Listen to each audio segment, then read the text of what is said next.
la Iglesia frente al progresismo y al tradicionalismo. Es una conferencia que ahí está grabada. El texto también está en la biblioteca de la Universidad Católica Argentina. Tiene este texto. La unidad de la Iglesia, en la revista Sapiencia, que es de la Sociedad Tomista Argentina y de la Facultad de Filosofía y Letras de la Pontificia Universidad Católica Argentina. Entonces aquí tienen este texto, con citas también. Es un texto que ahora con el Papa León es muy aplicable, porque el Papa León tiene justamente esta preocupación. La unidad de la Iglesia frente al progresismo, que es el modernismo, y el tradicionalismo, que son aquellos que dicen que todo lo que se hace en la Iglesia de hoy está equivocado y que por eso hay que volver para atrás. Sobre todo que dicen que el Concilio Vaticano II está equivocado y que hay que hacer todo como antes, ¿no? Entonces son dos posiciones opuestas. Pero el problema de las dos es que se alejan de la realidad y sobre todo se alejan de la gracia. Ahí está el resumen. Y aquí está la revista, donde está publicado este texto. Además está la conferencia, como les dije. La conferencia en video. En el sitio de la Sociedad Tomista Argentina también está la conferencia en video. Y también en el mío, sí. YouTube, en el canal mío que les dije. Bueno, les recuerdo también el libro Experiencia Espiritual, una introducción a la vida mística. O sea, aquí hay una explicación de la vida espiritual distinta de los otros libros que mostré, el de Garrigou-Lagrange, Las tres edades de la vida interior, que es más técnico, etc. Este es más contemplativo, es una explicación de los misterios de la fe, siguiendo el orden fundamental de la teología para introducirnos en la vida espiritual, desde los misterios de la fe.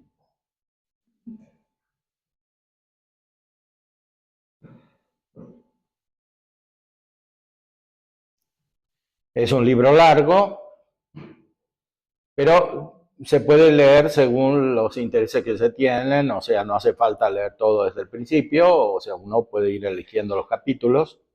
Son 54 capítulos sobre temas distintos, y uno es justamente sobre lo que nos ocupa hoy, o sea, sobre la espiritualidad de la mujer. Aquí no veo el índice, pero hay un capítulo sobre esto bastante desarrollado, que sirve como introducción a nuestro tema. A ver si aparece aquí. Están solamente las tapas.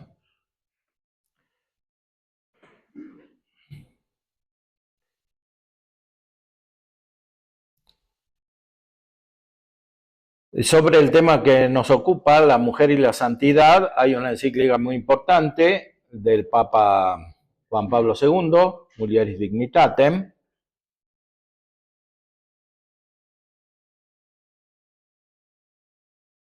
que está en el sitio del Vaticano.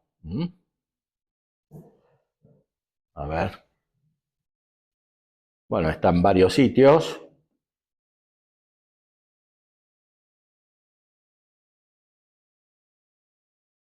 Aquí apareció en inglés, pero está en español.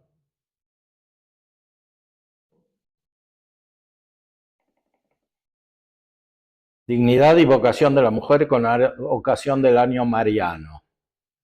Después, en la próxima conferencia, nos vamos a ocupar de modelos de santidad de la mujer, y el primero es la Santísima Virgen María, como está aquí indicado por el Papa.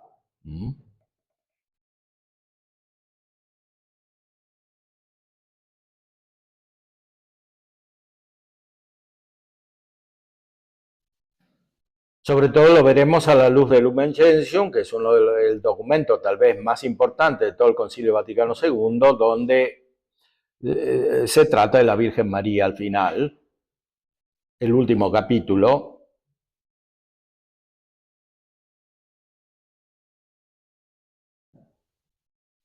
La Santísima Virgen María, Madre de Dios, en el misterio de Cristo y de la Iglesia, María, esta mujer de la Biblia, pertenece íntimamente al misterio salvífico de Cristo y por esto está presente también de un modo especial en el misterio de la Iglesia. Puesto que la Iglesia es en Cristo como un sacramento de la unión íntima con Dios y de la unidad de todo el género humano, la presencia especial de la Madre de Dios en el misterio de la Iglesia nos hace pensar en el vínculo excepcional de esta mujer y toda la familia humana. Se trata aquí de todos y cada uno de los hijos e hijas del género humano, en los que en el transcurso de las generaciones se realiza aquella herencia fundamental de la humanidad entera, unida al misterio del principio bíblico. Creó Dios, pues, al ser humano a imagen suya, a imagen de Dios, lo creó, macho y hembra, varón y mujer los creó. Aquí el Papa también, como el Concilio, se refiere a la Madre de Dios, que es el misterio fundamental para comprender este tema, porque si bien se pueden hacer muchos análisis filosóficos y psicológicos de la constitución del hombre y de la mujer, del varón y de la mujer, el último sentido aparece solamente a la luz de la teología, porque a la luz de la filosofía y de la psicología aparecen más bien los defectos, ¿no?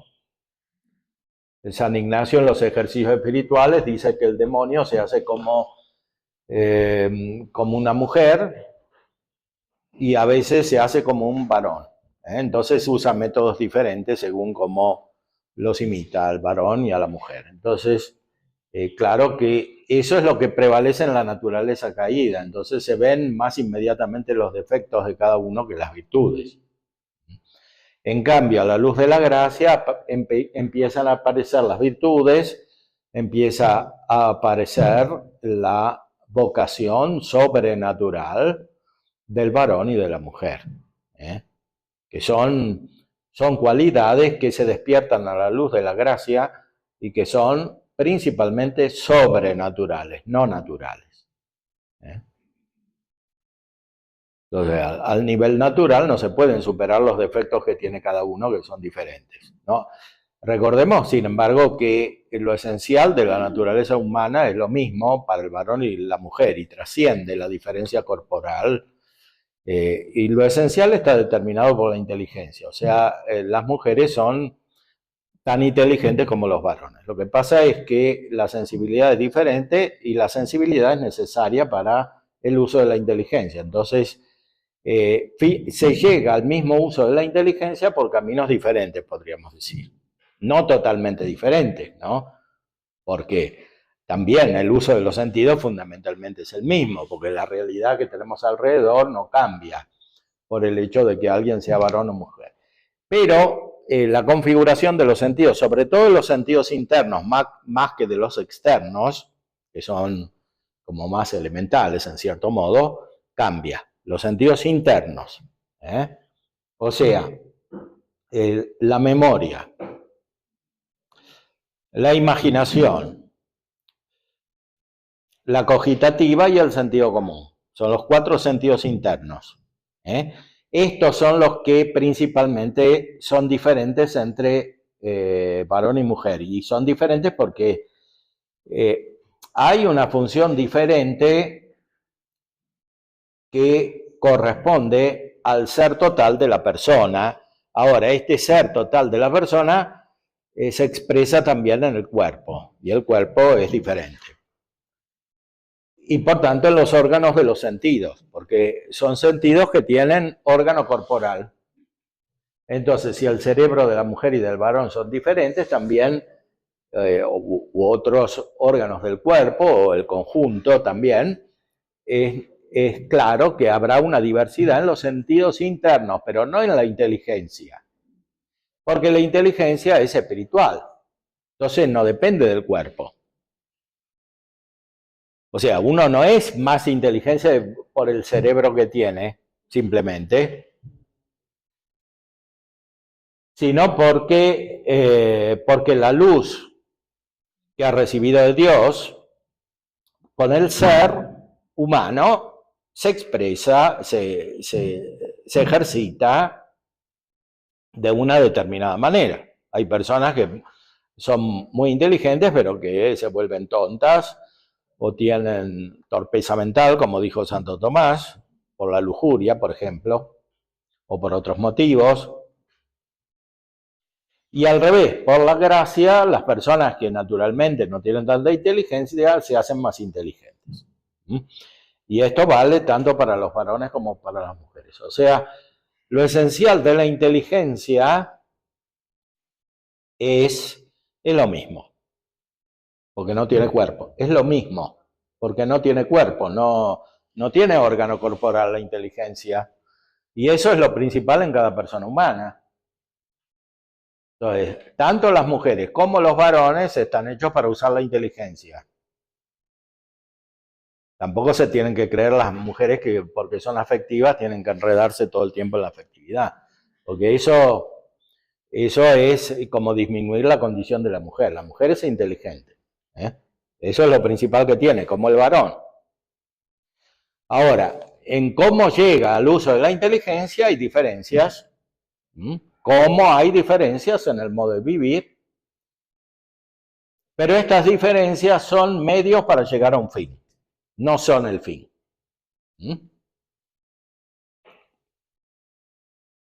Como dice el Evangelio, porque cuando le preguntaron a Jesús si esa mujer que tuvo 7 maridos, ¿de cuál va a ser? ¿Por qué?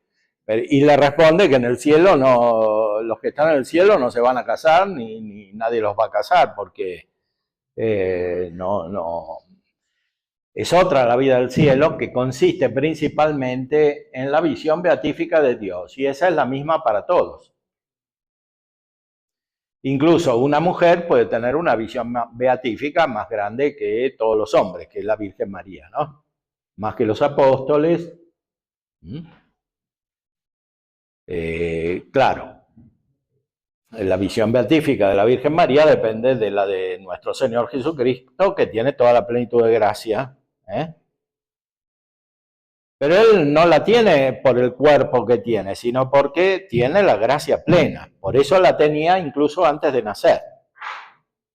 Cuando los sentidos no estaban del todo desarrollados, nuestro Señor Jesucristo tenía la gracia plena. Y por tanto, la visión beatífica de Dios, en la carta a los Hebreos, dice lo que Cristo dijo al entrar en el mundo. He aquí que yo vengo para hacer tu voluntad, le dice al Padre. ¿Cómo le dice eso? Con la inteligencia y con la voluntad. Aunque todavía no podía usar, por ejemplo, la vista, porque estaba en el seno de la Virgen, ¿no?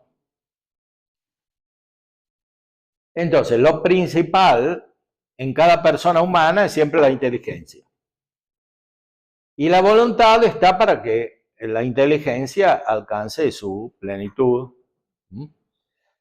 Ahora, la inteligencia y la voluntad necesitan otras facultades, otras capacidades que en la persona humana, que es compuesta, requieren órgano corporal, y aquí hay diferencias, sí, pero son secundarias respecto del acto principal, del ejercicio principal, que es el ejercicio de la inteligencia, sobre todo en el orden sobrenatural, que es el más importante porque es el definitivo y es el que nos da el fin último, la adquisición del fin último de la vida humana.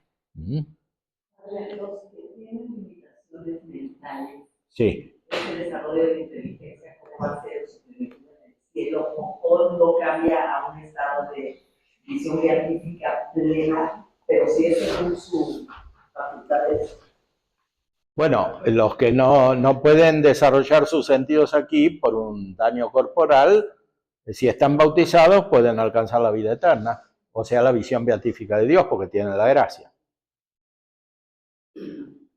Entonces esta visión, pues sí, positivista de la psicología sobre la inteligencia emocional, Sí. se queda una pata muy corta, porque siempre pensamos que una gente inteligente emocionalmente va a ser más inteligente, y realmente no vamos a ser más inteligentes si no desarrollamos esta inteligencia en este sentido sobrenatural. Y espiritual, o sea, inmaterial, porque esto vale también ya para el orden natural, o sea, es algo que descubrió la filosofía. Lo primero que descubrió la filosofía es la inteligencia, ¿no? Aristóteles dice que Anaxágoras es el primero que descubrió que Dios es inteligencia. Pero en esta moda nos hemos quedado en esta... Bueno, lo que pasa es que la psicología moderna no sabe lo que es la inteligencia. O sea, es una realidad. Llama inteligencia a otras facultades, no a la inteligencia misma. Entonces hay una confusión de nombres, porque además desciende de una cultura nominalista, entonces todo está en una especie de elaboración mental imprecisa, entonces es como la psicología moderna es como la de los pintores impresionistas, ¿no? Que tiraban manchas así y después salía la figura. Entonces no saben del todo bien lo que están diciendo. Especialmente cuando hablan de inteligencia. Entonces, si no saben lo que dicen cuando hablan de inteligencia, todo lo demás es muy impreciso.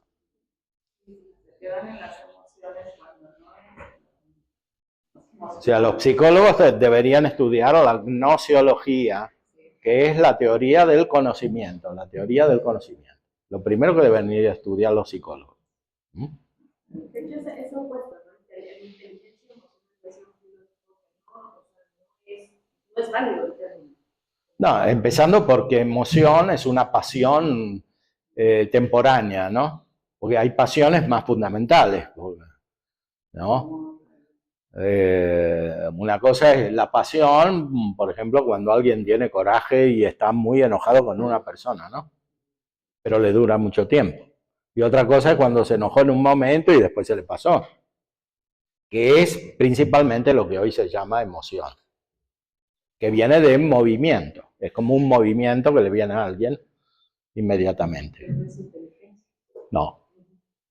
Está claro que la voluntad e indirectamente la afectividad, o sea, las pasiones influyen sobre la inteligencia. Pero primero hay que conocer qué es la inteligencia para ver cómo interactúa con la afectividad. Interactúa indirectamente. O sea, es lo que los antiguos denominaban conocimiento por connaturalidad, o sea que se conoce a otro en uno. Como en el caso de la amistad, ¿no? De la cual han hablado mucho los filósofos antiguos. O sea, en la amistad hay como una unidad entre los amigos. Entonces, uno conoce al amigo en sí mismo. Y eso se aplica principalmente al conocimiento de Dios, porque como Dios está en uno por la gracia, conoce a Dios en uno mismo y en los efectos que produce en uno. Eso es lo que vagamente quieren indicar con este término de inteligencia emocional, ¿no? Pero normalmente en estas explicaciones se mezcla todo. Se mezcla todo porque no se conoce bien la filosofía. Y la filosofía moderna perdió la capacidad de análisis y distinción de las facultades humanas, sobre todo porque perdió la metafísica. Entonces no existe inteligencia emocional. Sí, depende de lo que se quiera decir con eso, pero la expresión como tal es muy imprecisa. Porque más bien es un control. Porque una cosa es la inteligencia y otra cosa son las emociones, o sea, dependen de principios distintos. Después se relacionan, por supuesto, pero... A mí quien me ayudó mucho a entender esto, bueno, fue su libro de Gnoseología, padre, y luego los artículos también que tiene Martín Echeverría sobre la cuestión de la pasión en Santo Tomás, y luego cómo se aplica la inteligencia a las pasiones, porque eso a veces a mí, bueno, nos enseñaron antropología, pero luego no, a la hora de enseñarnos las emociones y demás, otra vez nos perdían. Entonces, el haber comprendido cómo se aplica la luz del entendimiento y del conocimiento a nuestras propias pasiones, pues ya nos da una vertiente, pero sí es una cosa compleja y sí necesitamos una buena idea. Sí, o sea, fundamentalmente es la inteligencia que debe guiar las pasiones y no al revés. Este es el orden natural, ¿no? Porque las pasiones son instrumentos de la inteligencia. O sea, si uno se enoja, no está siempre mal enojarse, está bien a veces, pero tiene que ser según la razón. No simplemente porque se enoja y después piensa. Primero tiene que pensar y por eso enojarse. Entonces, si hay una injusticia profunda y uno la conoce, a veces se tiene que enojar para remediarla. Porque si no se enoja, no tiene energía y no puede hacer nada. Y no puede hablar con las personas injustas, etcétera, porque los otros son más prepotentes. Entonces, tiene que enojarse. Pero a pesar de que se simplifica con esa terminología, creo que es algo válida para que comúnmente los que no estudiamos antropología podemos entender entonces cuál es la causa de mis acciones medio desordenadas, por decirlo así, ¿no? Claro, ahora justamente si uno busca la causa, está realizando el acto principal de la inteligencia, que es buscar las causas. Entonces, las causas no se encuentran directamente por las emociones o las pasiones que uno tenga, porque tiene gozo, porque tiene amor, porque tiene tristeza, porque tiene ira. Esas son pasiones, ¿no? Movimientos afectivos. Eso no sirve para encontrar la causa, porque uno si se enoja o si ya está triste puede entorpecer el uso de la inteligencia y no ayudarlo. Uno está muy triste porque le pasó algo y no entiende la causa de lo que pasa. Para entender la causa de lo que pasa tiene que usar una capacidad superior, que es la inteligencia, que no depende de si uno está triste o alegre, sino de si capta la esencia de las cosas o de la conducta, etc. Entonces, las distinciones nunca están de más. Claro, algunos necesitan más distinciones que otros. O sea, si uno es filósofo o psicólogo, no puede quedarse solamente con algunos términos. Otras personas que son más prácticas tienen suficiente con algunos términos, pero a todos les ayuda el conocimiento de la verdad, porque es el fin de la vida humana. Entonces, como ya dijimos, el hecho de que sea difícil, a veces, porque saca del modo de conocer común, es favorable, porque nos hace dar cuenta de que hay una profundidad que no nos es inmediata.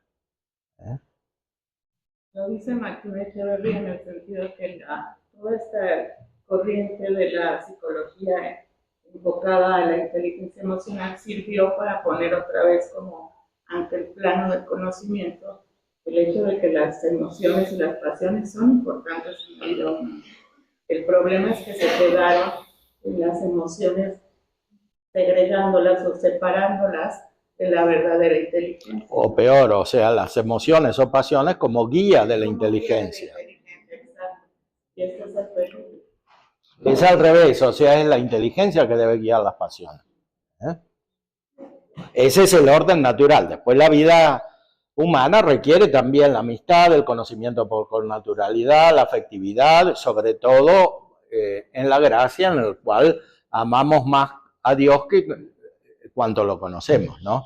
Santo Tomás mismo dice en la Suma Teológica, es mejor amar a Dios que conocerlo.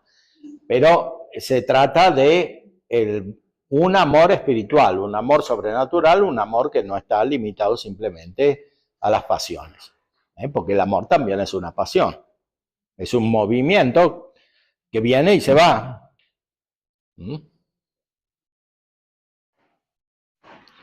Bueno, pero tornemos al tema que nos ocupa ahora. decíamos que esta carta muestra la vocación de la mujer desde la revelación, desde la salvación. La mujer se encuentra en el corazón mismo de este acontecimiento salvífico, la autorrevelación de Dios, que es la inescrutable unidad de la Trinidad, está contenida en sus líneas fundamentales en la anunciación de Nazaret. Vas a concebir en el seno y vas a dar a luz un hijo, a quien pondrás por nombre Jesús. Él será grande y será llamado Hijo del Altísimo. ¿Cómo será esto, puesto que no conozco varón? El Espíritu Santo vendrá sobre ti y el poder del Altísimo te cubrirá con su sombra. Por eso el que ha de nacer será santo y será llamado Hijo de Dios. Desde aquí parte, o sea, desde arriba, como debe ser la perspectiva teológica, María es Madre de Dios.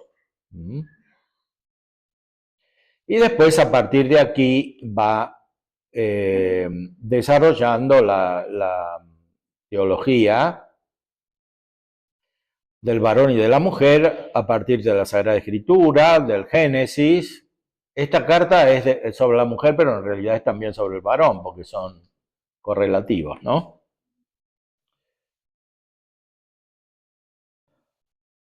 La imagen de Dios, dice el Papa Juan Pablo II, está en los dos. O sea, la imagen fundamental está en el alma, que es espiritual. Entonces no depende de que alguien sea varón o mujer. Pero si consideramos el conjunto de la persona, que tiene también cuerpo, el alma se expresa en el cuerpo, entonces hay una complementariedad, hay una unidad. Uno existe para el otro.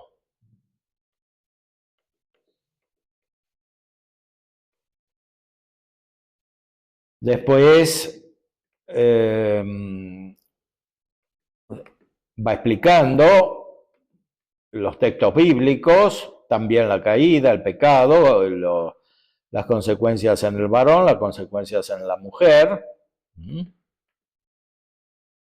y la esperanza de la salvación, que es a través de la mujer, o sea, de la Virgen María, que es anunciada. En el Evangelio las mujeres adquieren una importancia grande respecto de muchos aspectos del Antiguo Testamento. Ya en el Antiguo Testamento había mujeres muy importantes, ¿no? Pero claro, en el Antiguo Testamento era todo imperfecto. Una era importante porque le clavó un clavo al general que estaba dormido, bueno, cosas así. Pero aquí en el Nuevo Testamento se comienza a vislumbrar la importancia de la mujer en el orden sobrenatural.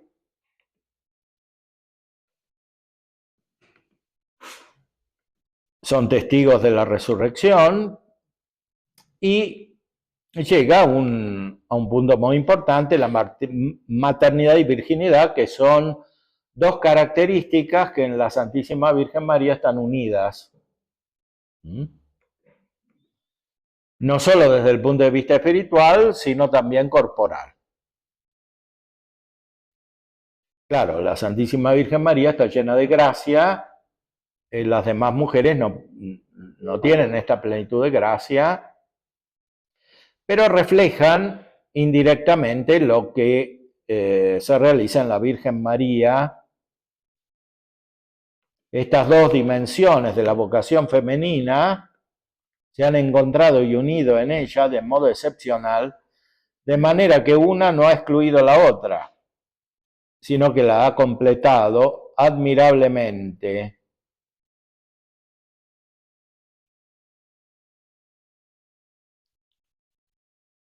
Finalmente, la virginidad y la maternidad en el orden corporal son expresión de vida divina, pero a través del Espíritu de María, o sea, del alma de María, que estaba llena de gracia. No es cuestión de una santificación directa del cuerpo. Siempre el cuerpo es cuerpo del alma. No existe solo, es imposible. Entonces, cuando miramos a una persona que es varón o mujer, lo primero que miramos con la inteligencia es el alma. Y el cuerpo es como una manifestación de su alma, como una realización de su alma. Pero el alma no es solamente aquello que se expresa en el cuerpo, sino que trasciende el cuerpo. Es espiritual. Y por eso la unión entre el varón y la mujer es principalmente espiritual. Eso es el matrimonio, ¿no? El Papa Pío XI tiene una encíclica muy importante sobre el matrimonio, Casti Connubii. Casti Connubii, aquí lo ponemos, a ver.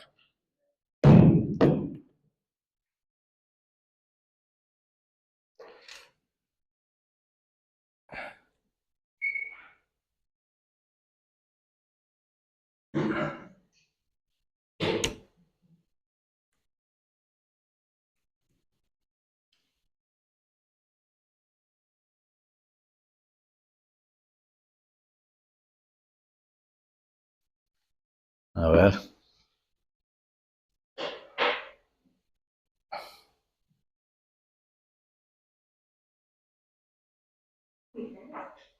¿Sí?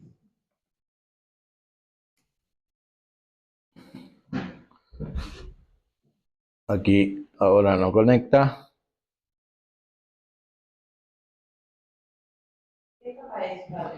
Del Papa Pío XI.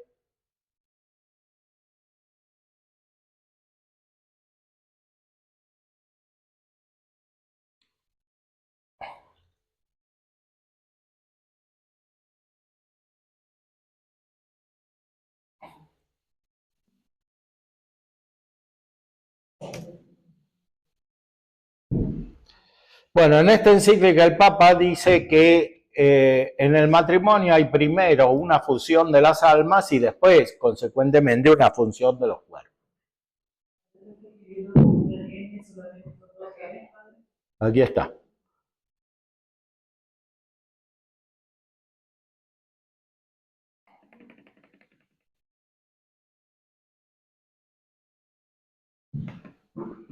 Es muy importante para todos los casados leer esta encíclica.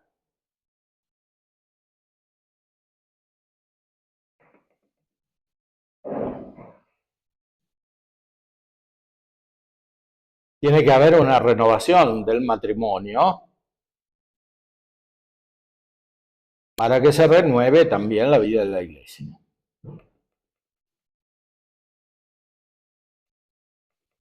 Aquí encontraría algunos errores, ¿no? Y cita una encíclica muy importante también del Papa León XIII sobre el matrimonio, Arcanum, que Pío XI confirma.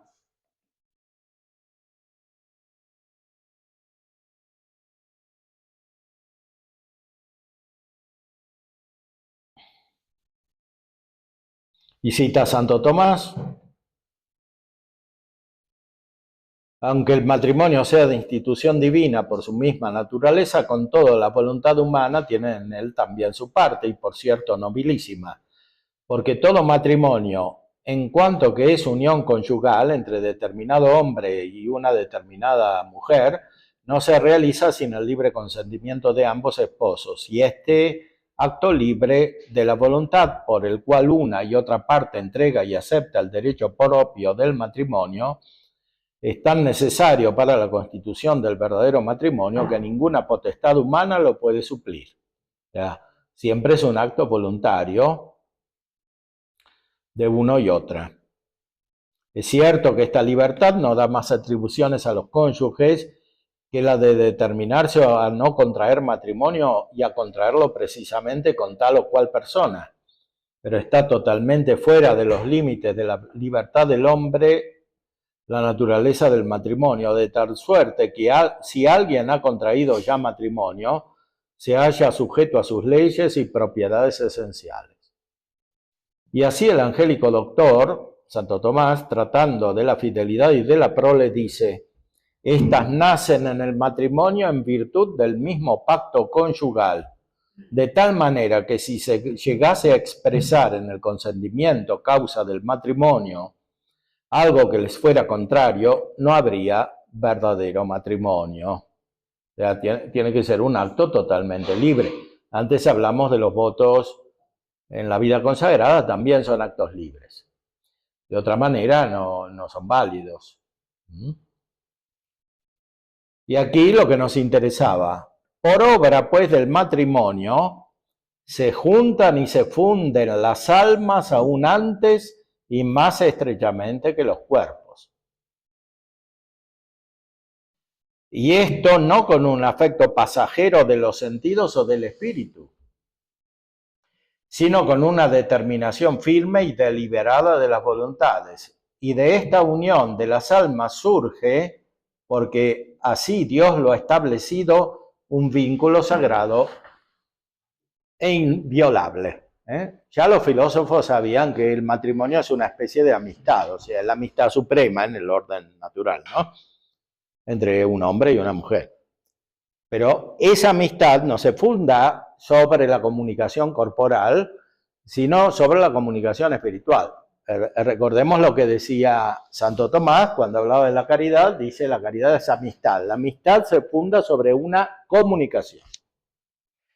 ¿Cuál es la comunicación que funda el matrimonio? La amistad del matrimonio es una comunicación espiritual. La otra es una consecuencia de esta.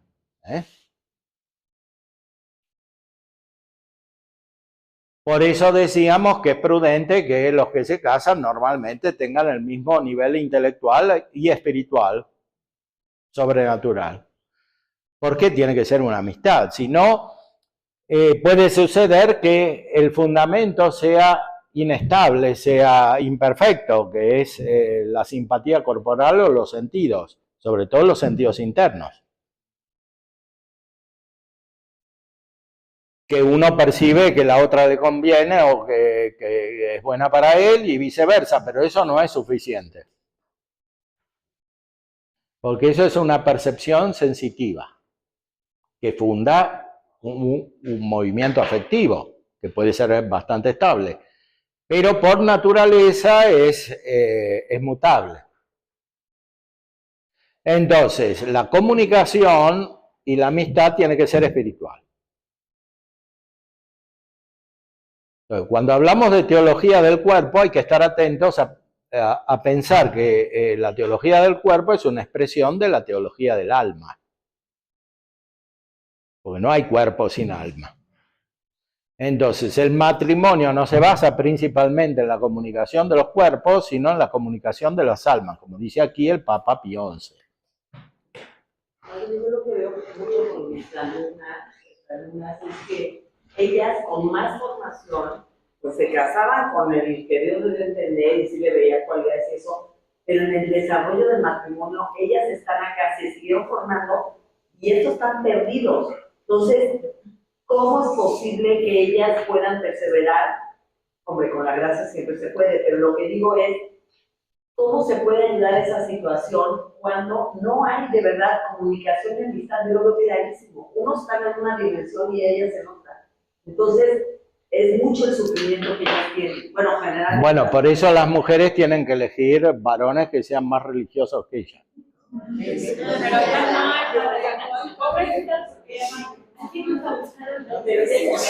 Y bueno, si no hay, quédense así.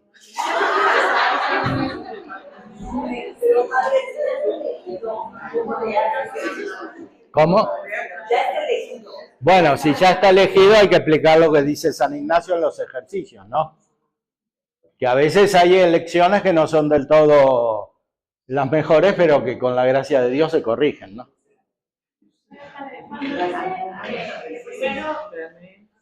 ¿Cómo? Cuando dice que primero es la unión de almas, es cuando se da la promesa frente a Dios. Esa es la unión de almas que se da primero. Bueno, esa es la expresión de esa unión de almas que primero se desea y después se cumple en el consentimiento, ¿no?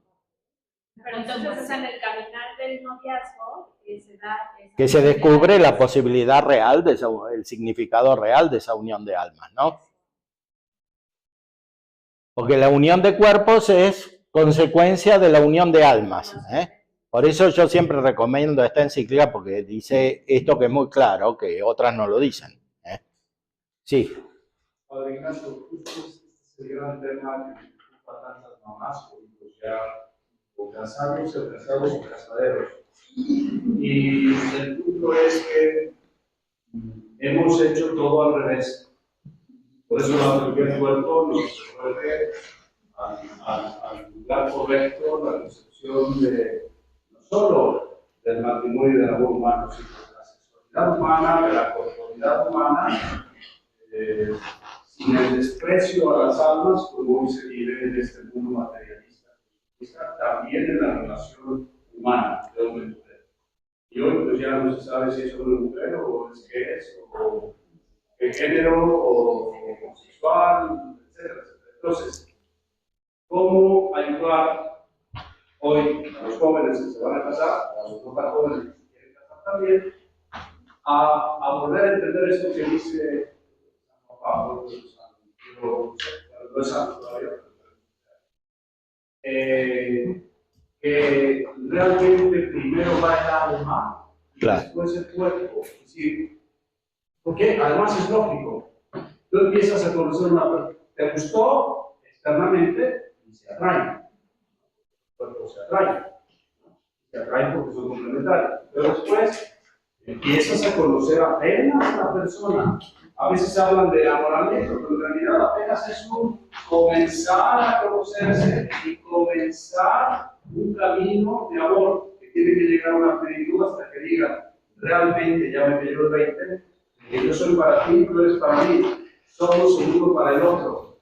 Claro. Conociéndonos, como usted bien dice, cómo somos, cuál es nuestro carácter, sobre todo cuál es nuestra dimensión sobrenatural. Vamos a ser una pareja que vamos a estar siempre contigo. Personaliza que uno no está aquí y el otro está, pero en el fondo, ¿no? Abajísimo.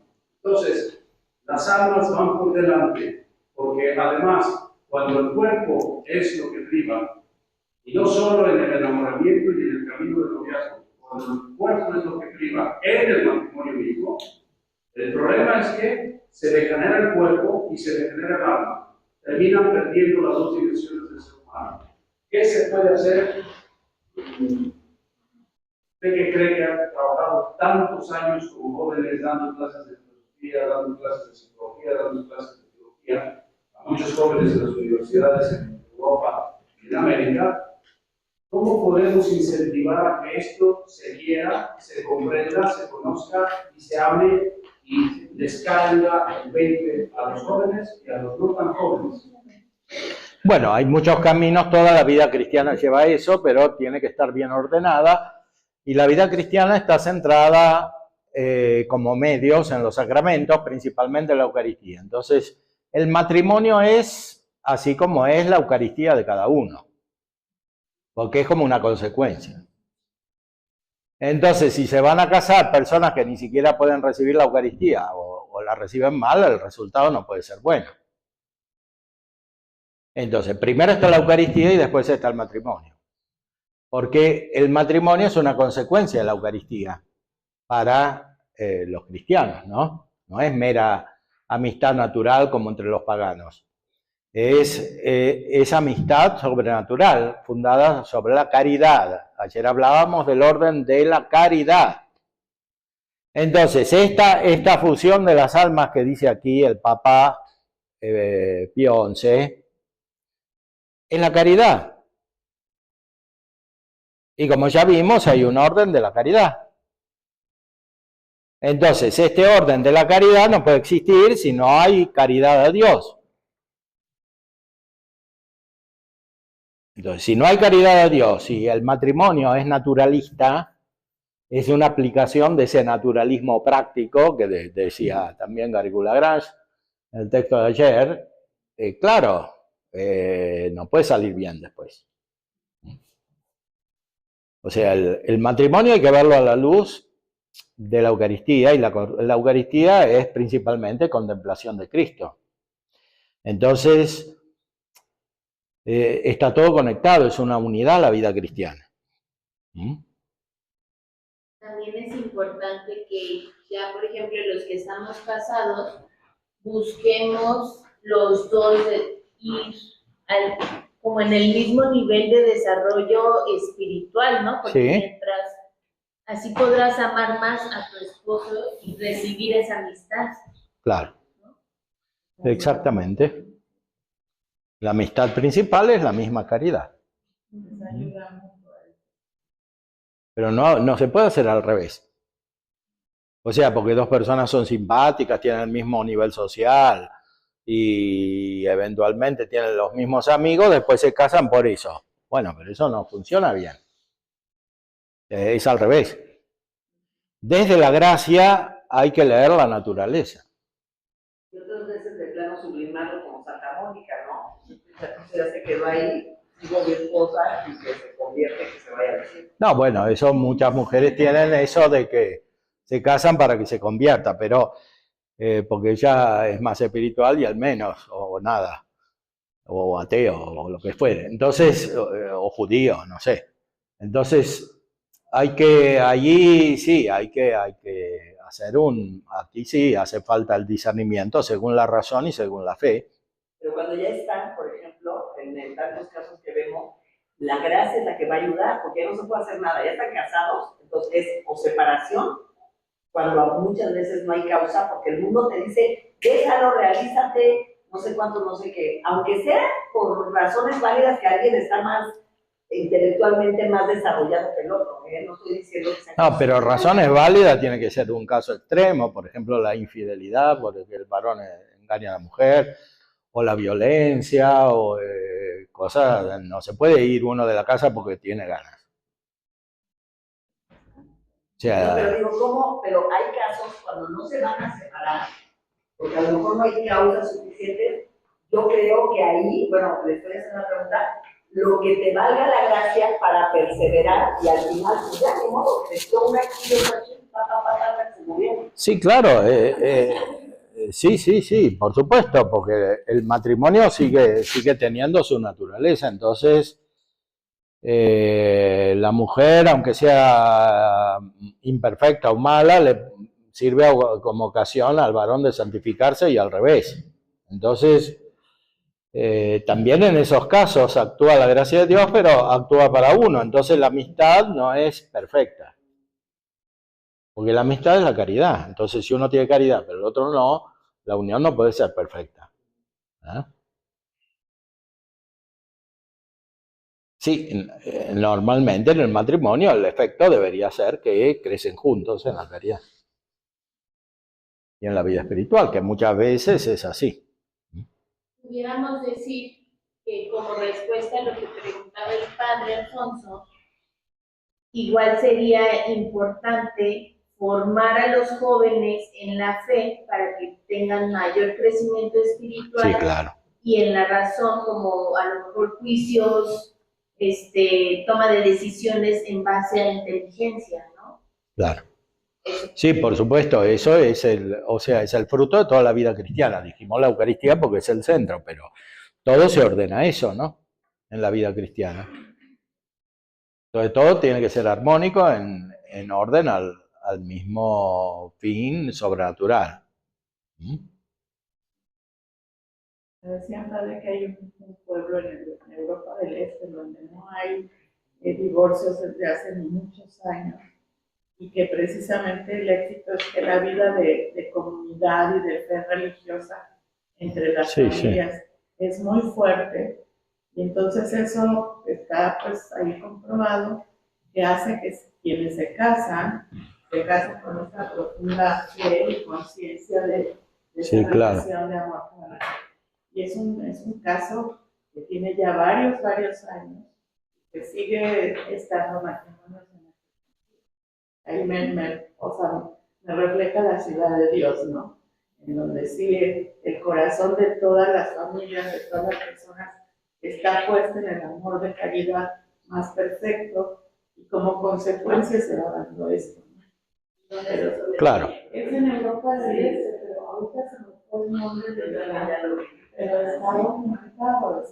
Bueno, en general en el mundo no es lo que prevalece, entonces hay que estar más atentos porque, bueno, en un ambiente así es más natural, ¿no? O en épocas antiguas, ¿no? Que a veces se desprecia, ¿no? Pero cuando, sí, los reyes le elegían a la princesa el marido, ¿no? Había una que se fue, una española se fue a la República Checa y llevó el niño Jesús de Praga, ¿no? Y terminó en Praga. Bueno, pero eso a veces funcionaba mejor que lo que hay ahora. Porque tenían el mismo nivel espiritual, además de intelectual. Y ahora, padre, bueno, lo que usted decía, mejor quédense así.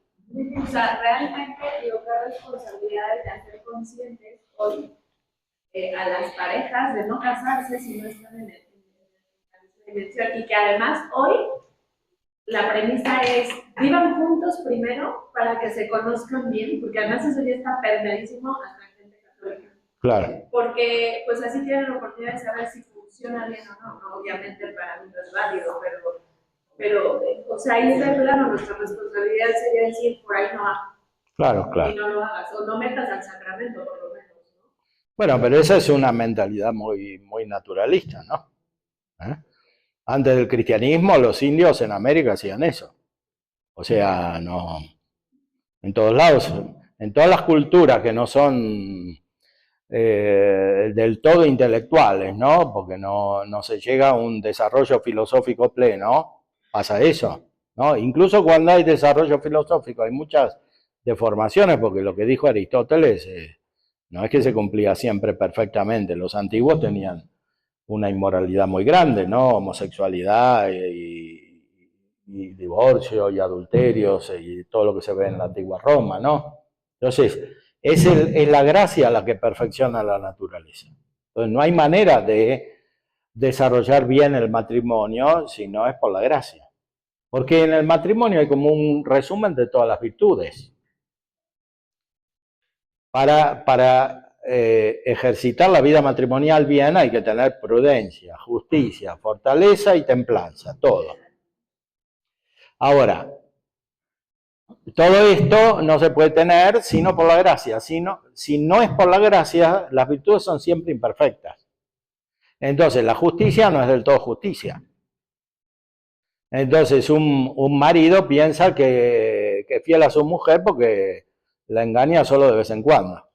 Bueno, entonces, eso es justicia imperfecta, porque en general está con la misma, pero a veces no.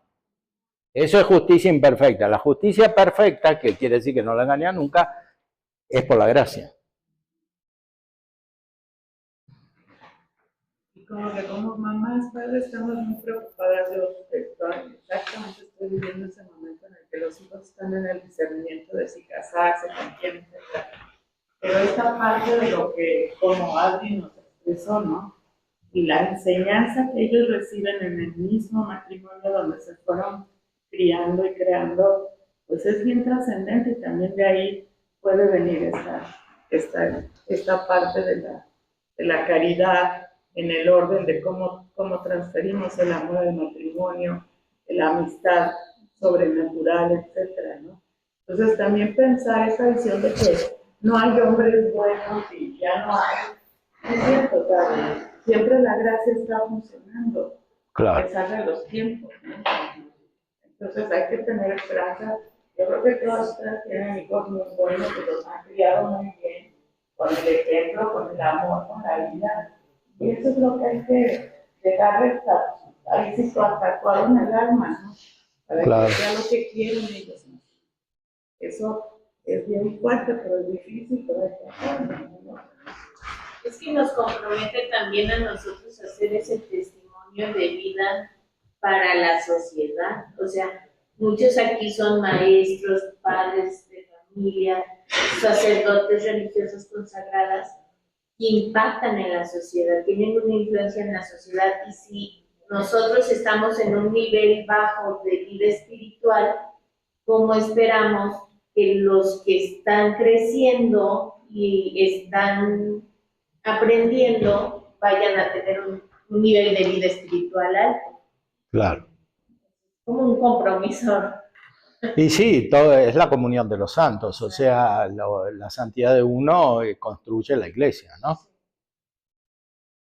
Que está hecha por el vínculo de la perfección. Perfección quiere decir no solamente acabamiento personal, cumplimiento personal, sino del conjunto, ¿no? Padre, también, por ejemplo, estábamos en un círculo de estudios y había muchas mamás católicas toda la vida. Y desgraciadamente, y por el mundo como está, tenían hijos homosexuales. Entonces le preguntaban al sacerdote, cuando viene con su pareja, no quiero, si viene a mi casa, que estén en la misma habitación y todo eso. Y otros decían, pero es tu hijo, lo tienes que querer. Y el sacerdote les corregía, a ver, es tu hijo, no lo tienes que rechazar ni querer, pero tampoco tiene por qué venir a tu casa, porque el problema es que hemos cedido los papás, en lo que decía el padre ayer, ¿no? Lo que usted decía, y que ya la verdad no la sostienes por simpatía, por afecto, por algo, porque te da miedo que sientan que no lo quieren. Y ¿qué tanto nos podemos mantener firmes, por ejemplo, en eso de no, aquí no vienes en esta situación? Bueno, pero ¿y qué tiene de poco amor al hijo dejarlo entrar a él a la casa y no al otro? No tiene nada, porque el otro no tiene ningún derecho. Entonces, no hay ninguna obligación. Y si el hijo quiere eso, tiene un deseo desordenado que hay que corregirle, porque eso es uno de los primeros deberes de la caridad, es la corrección fraterna o paterna. Entonces, si uno no corrige al otro, no tiene caridad. Sino lo contrario. O cuando no están casados. O sea, no corregirlo es más una especie de odio que de amor.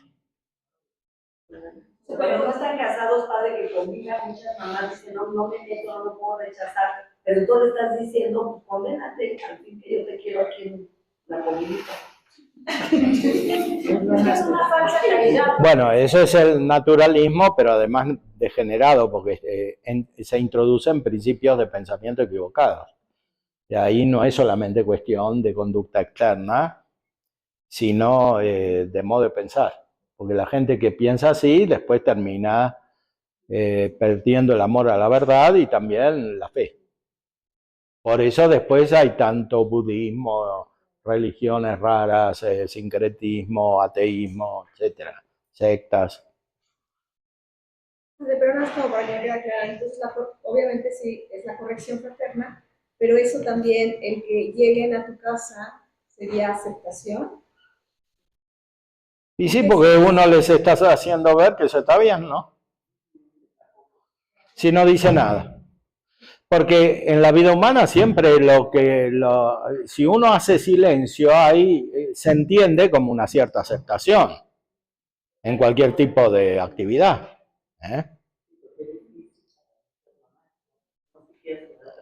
Entonces, a veces hay que hablar. Sí. Padre, por ejemplo, yo tengo una corrección fraterna es un profesor psicólogo en una universidad católica, uno tiene que decir porque tiene esa tendencia a y, por ejemplo, decía, ¿no? Es que las almas se encuentran independientemente del cuerpo, del sexo del cuerpo.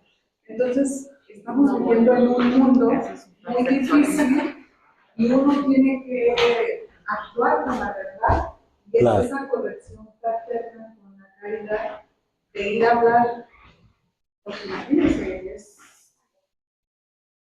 Sí, bueno, el Papa Pío XI no se imaginó que los psicólogos que justifican la homosexualidad iban a decir lo mismo que él, pero de una manera pervertida. Es decir, esto llaman alma lo que no es alma, es simplemente un conocimiento sensitivo radicado en las tendencias del cuerpo y no propiamente, no es algo propiamente espiritual, lo que ellos denominan alma. pero ahí hay que decirlo, o sea, en la universidad comunitaria. Por supuesto, en una universidad católica es un escándalo que digan una cosa así, o sea, ese profesor no debería estar. Padre, es que el amor a la persona no implica que amemos el pecado, entonces ahí sí es el discernimiento profundo, ¿no? Pero hay un problema en las universidades que incluso en Canadá han propiciado que se tengan que ir los profesores a no trabajar en instituciones por la persecución incluso legal. Hoy a mí me han dicho en las universidades de que no puedes hablar de tal y tal tema, no puedes decir que la homosexualidad, por ejemplo, no puedes decir que es un trastorno de la afectividad del deseo, sino que tienes que decir que no es enfermedad, porque si no... Bueno, pero ahí eso es una ley inválida,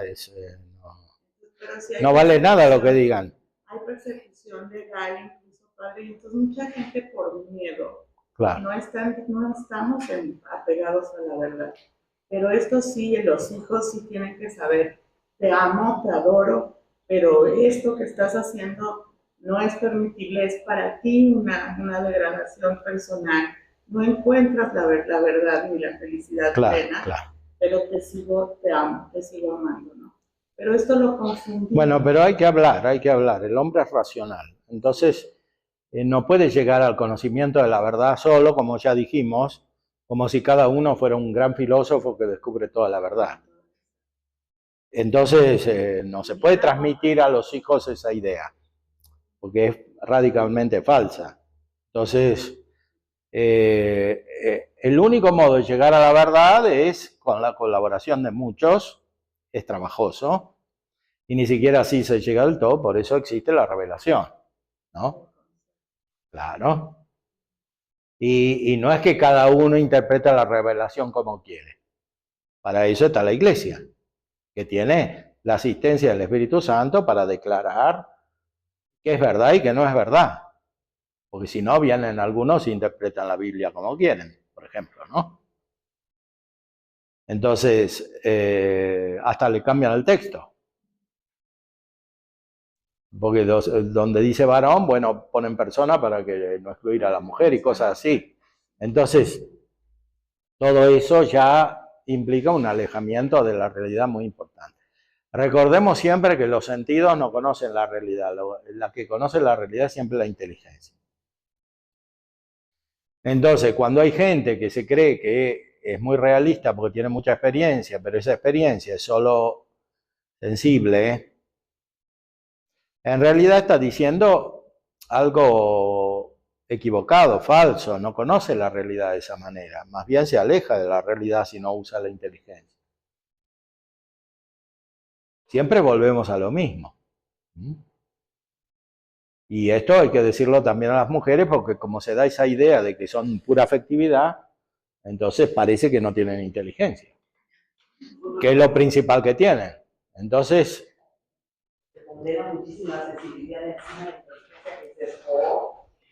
Bueno, la sensibilidad que además es distinta de la afectividad, porque la sensibilidad es un tipo de conocimiento. La afectividad es una reacción frente a un tipo de conocimiento, sensitivo. Entonces, si hay la situación de un hijo que llega a tu casa a comer con su pareja del mismo sexo, no es bienvenido, o sea, esa sería la regla. Sí, claro que no es bienvenido, como vos. Es que si uno empieza así, después termina en cualquier cosa, tiene que aceptar todo, ¿no? Tienes toda la razón. Tengo unos amigos, que son súper religiosos, ortodoxos de religión, y la primera hija no se casó, el segundo hijo ya va en el segundo matrimonio, y tuvieron que ir a la ceremonia, entonces a una amiga le tocó hacer el fuego, a la otra le tocó hablar del agua, entonces, yo dependí la madre del Espíritu Santo. Ok, luego, el tercer hijo también se empezó a vivir con una chica, y ella le decía de lo peor y malas palabras, y terminaron alejándose muchísimo. Después se casó y creo que ahorita es una de las hijas también vive en Europa y terminó viviendo con un chico y ahora vienen a su casa, quedan en su casa. Y me dicen, ¿yo qué hago? ¿Cómo que no? Le voy a decir a la primera, al médico le pusiste papel porque ella vivía con una mujer. Bueno, eso tiene que ser educado desde el principio, porque si los hijos perciben que ni se les puede ocurrir decirlo, no solo hacerlo, entonces, claro, no lo van a hacer nunca. Y si lo hacen, lo harán por su cuenta y les dará vergüenza, pero no. Pero si perciben que no pasa nada, bueno, claro.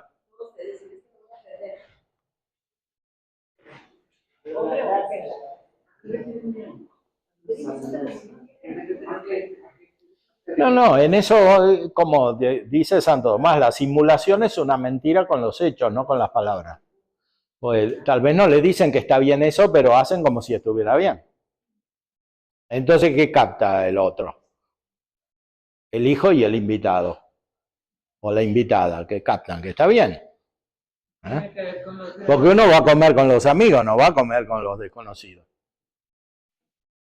Y tiene que ver con lo que ayer nos dijo de los grados del amor, de amar lo que está más cercano a Dios. Sí, pero amar quiere decir corregir también, ¿no? Porque nuestro Señor Jesucristo en el Evangelio a los pecadores y las pecadoras les decía, va y no peques más. El milagro se lo hacía, pero le dice después que no peque más, ¿no?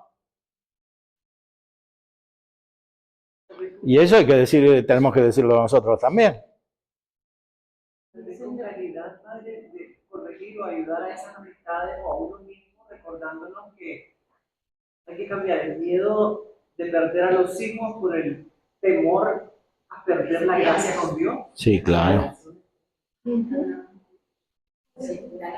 también no sé si en todos estos casos, no olvidar la parte pastoral, porque por ejemplo, esos hijos que están con esas carencias afectivas buscando esto, como papás analizarnos de decir qué pasó, qué faltó, qué tal, aunque luego también nos fijamos, pero de papás, como decir un autoanálisis, porque los hijos son.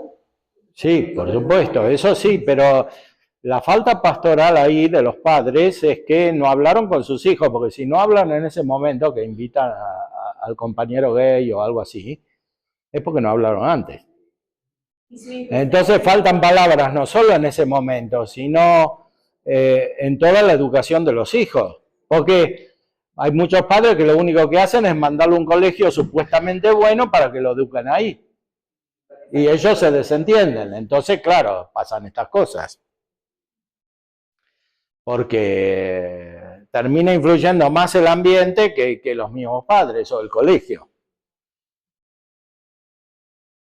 Los amigos que tienen ellos. No hay manera de no hablar. Sé que ahí un poco rojo sería que viviera, o sea, que nuestro hijo viera bien, tener una amistad con una mujer. Sería un poco de algo, o sea, y es algo que él ya está aceptando. Y si está aceptando como normal eso, es que le faltó la iluminación, la guía de parte de los padres, ¿no? De los padres, del colegio, porque todo esto que se habla de la familia vale para las instituciones también, ¿no?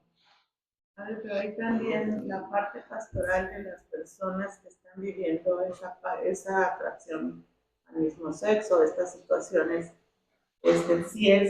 También ahí es importante el consejo y la guía, ¿no? Sí. Tanto de los padres como de los educadores, como todo. O sea, no es nada más, no te dejo venir a mi casa con tu pareja, no me parece bien esto. No es solamente el no y la reflexión sobre el por qué, sino sí también la atención espiritual que no se les dio en su momento, terapéutica, que puede ser en un momento dado atención a un acto también de caridad, ¿no? Al que le está haciendo falta. La caridad es exhortarlos a las virtudes, entonces todas las virtudes las tenemos que vivir todos, y los homosexuales también las tienen que vivir. Entonces, por más que tengan esas tendencias, no se pueden justificar los pecados contra la naturaleza externos y voluntarios.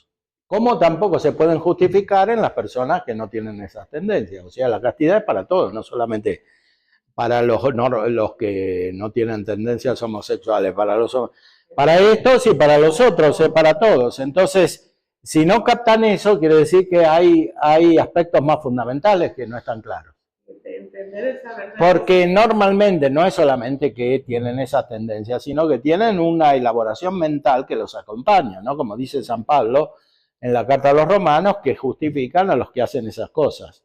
Es decir, hacen teorías psicológicas, filosóficas, pastorales, etcétera. Hacen esas teorías y terminan justificando todas estas conductas.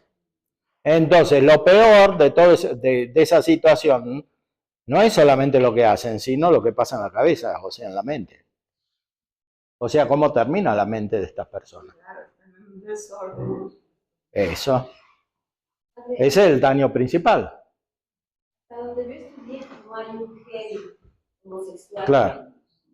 Ha avanzado esto y dice que sí existe el gen homosexual. Bueno, hay muchas causas, ¿no? El psicólogo Alfred Adler subraya una importante, el sentimiento de inferioridad. Entonces, como se identifica la superioridad con lo masculino, normalmente hay este ejercicio de homosexualidad que parece masculino, sean los varones, sean las mujeres. Freud dice que la libido no es nunca femenina, que es siempre masculina, aunque no del todo, porque está mezclada. Puede haber una masculinidad débil, pero la libido es siempre masculina, porque lo que está mirando es esa tendencia agresiva, como si fuera una especie de afirmación, de superioridad, de manifestación de poder, etc. Entonces, eso es lo que está más en el fondo que las tendencias sensitivas, ¿no? Científicamente existe un gen. No. Bueno, y aunque hubiera, como dice Aristóteles, en la naturaleza, las cosas suceden como en la mayor parte de los casos. A veces puede haber excepciones, aunque hubiera. Pero una cosa es la constitución física y otra es el acto moral, que depende de una raíz espiritual que no es material. Entonces, el homosexual tiene que ser tan casto como el otro, aunque tenga esa tendencia. Entonces, no se puede justificar ese tipo de conducta. No se lo puede justificar en un hijo que trae a la novia y tampoco, y menos todavía, en el homosexual. Eso es bien importante, que la verdad y la gracia es para el heterosexual y para todos. Pero normalmente no es solo cuestión de homosexualidad, es todo un conjunto que depende más bien de la actitud mental. Y además de ahí se va, por ejemplo, cuando se acepta eso, entonces van a adoptar, entonces inseminaciones artificiales. Bueno, eso ya son... Ya se va a miles de cosas porque dejamos desde el principio el asunto. Claro, pero lo principal está en la mente y en la actitud voluntaria, ¿no? O sea, siempre, todo eso no se puede curar sin la gracia. Ni en las instituciones, ni en las familias, ni en los individuos. Y con eso retornamos a lo que decía el Papa Pío XI, ¿no? O sea, la fusión de los cuerpos debe ser expresión, consecuencia, de la unión de las almas. Ese es el principio del matrimonio, de varón y mujer. Sí, padre. Bueno, ya es la hora, creo.